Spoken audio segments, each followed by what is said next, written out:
erosion of constitutional and protected rights. The federal Constitution does afford the Confrontation Clause, and that is a minimum. I mean, no state can go beyond the rights that are protected in the federal Constitution. The Pennsylvania Constitution goes all the way back to 1681 and was set up by the Quakers, one of the most persecuted groups in history. And when the Founding Fathers put together the federal Constitution, they used the Pennsylvania Constitution as a model, and they chose not to include face-to-face because the Confrontation Clause was more than enough. And Larry, your perspective is different than most people here tonight because, again, you handle these matters within a civil context.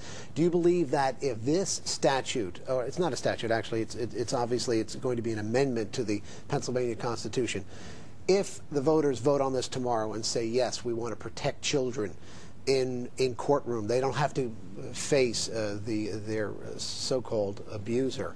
They can do it by closed-circuit television or video deposition. Is that going to help their case later on if, after the criminal trial, they take this to a civil court? Well, what you have is if you have a conviction in a criminal case, that can be used in the civil case, and you don't have to present the witness to discuss the issue of the abuse or the actual happening of the molestation at all. You use that finding, and you don't have that problem at all. So I would take it then, your position is maybe the same as the prosecutors and the senators, more or less, that if you had your way, you'd have people voting yes on this tomorrow as well. Not only that, I'll go farther, Chris. I think that our lawmakers should really start putting together constitutional amendments to protect the rights of children. They're more persecuted and more vulnerable than even criminally accused. You know, there's another... You know, we have this shaken witness. Why is she shaking? She's shaking because she sustained a wound and an emotional injury that's going to last her, Chris, for the rest of her life. And what you have in the criminal realm is actually something that's meant to punish. And the DA's office is representing the whole Commonwealth, because what a criminal prosecution is about is protecting not just the victim, but the entire state. Right. With the civil trial, it's about making the victim whole. Criminal is about punishment. Civil is about compensation.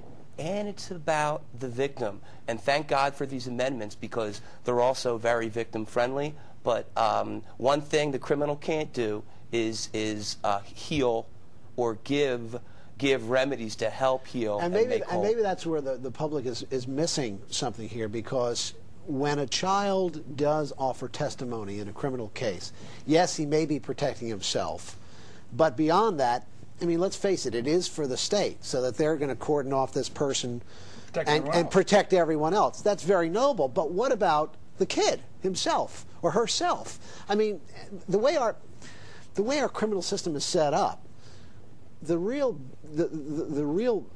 benefactor, I should say, the group or the individual or the entity, I should say, that benefits the most is the state. But in some ways, it's the kid who's got everything on the line, whether it's deposition or in a courtroom. They have to put everything on the line. And really, if I might say, what are they getting out of this? Well, the civil area of law, Chris, is really about the kid and making the kid whole. And it's better. There's three positives about the civil system. One, there's a much lighter burden of proof for a civil victim to bring a claim and get reimbursement for the pain.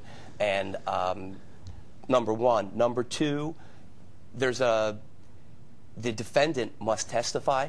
There's no constitution protecting the accused. And three, there's available of potential insurance benefits that can help when you don't have a deep pocket, because sadly a lot of these crimes are committed by people who don't have deep pockets. Of course, the O.J. Simpson case in the 1990s, where, again, O.J. walked in the criminal trial, but again, the civil trial, which is for damages, plaintiffs won. So there are different standards. Do you think, Larry, and obviously you may be biased because you handle these kinds of cases, but as objective as you can be, do you think that the American legal system is missing this a little bit? I mean, we're talking about criminal issues. This is going to go before the electorate tomorrow to determine criminal issues, but are we missing something on the civil side with this? We are missing something, Chris, and what we're missing is that the injury that I'm talking about here is not a physical injury in the nature of a broken bone or wounds from the actual physical act itself. It's not physical damage. It is, but indirectly, and it comes from an emotional wound.